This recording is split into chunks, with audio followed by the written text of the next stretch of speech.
Tiniyak ng ating hepe, Pao Chief Persida Acosta, na bago matapos ang taong 2024 ay muling naipadama ang pagmamahal ng Public Attorney's Office sa ating mga kababayang Persons Deprived of Liberty o PDLs sa New Bilibid Prison, Bucor Facility, Muntinlupa City. At ito ay sa pamamagitan ng PAO Legal, Medical, Dental, Optical, Jail Visitation and Decongestion Program.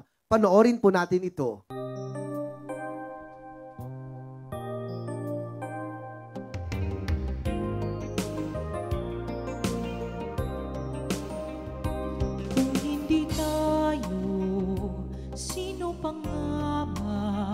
Bayang Pilipinas, pagkaganda, magmamahal at kakalinga, kailangan may mangunguna.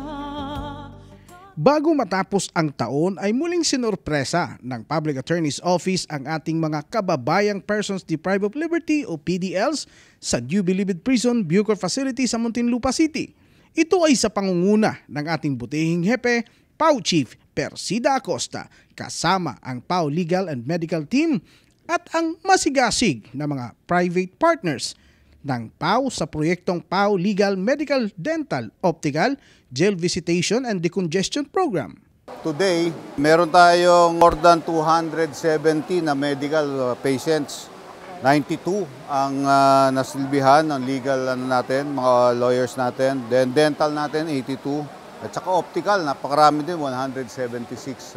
Bukod dito, nabigay tayo ng mga tsinelas, nabigay tayo ng mga sabon. At saka iba pang mga towels para sa ating mga PDLs. Nagpahayag din ng kanilang kasiyahan ng ating mga private medical partners sapagkat nabigyan sila ng pagkakataon na makatulong sa ating mga kababayang PDLs.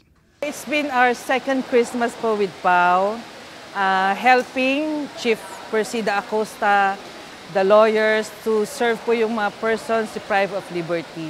In this small way, the MCU FDTMF Hospital can help our less privileged brothers and sisters. Ang laking tuwa po namin, ang laking tulong po sa amin na bilang napasama sa grupo ng PAO. Salamat sa Panginoon at binahagi din namin yung skill namin sa paggagamot at pagbubunot at pagtutulong sa mga PDL. Bagamat patapos na ang taon ay hindi natatapos ang programang ito ng Public Attorney's Office, lalo pat malaking tulong ito hindi lamang sa legal at pangkalusugang pangangailangan ng ating mga PDLs kundi maging sa pagbibigay sa kanila ng inspirasyon at pag-asa para sa isang magandang umaga sa isang bagong Pilipinas.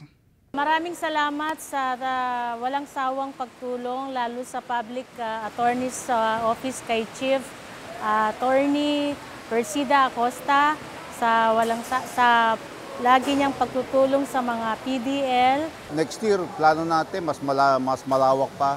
Tuloy-tuloy itong gagawin nating pagtulong sa ating mga PDLs. Maraming salamat po. Persida may takot sa Diyos, nagmamalasakit sa kapwa. Persida Acosta, Persida Acosta, nagmamahal sa bayan. Persida. Ako si Gerald Ranyes para sa #PalaNews. Persida Acosta, hustisya ng masa, katarungan laban sa kahirapan.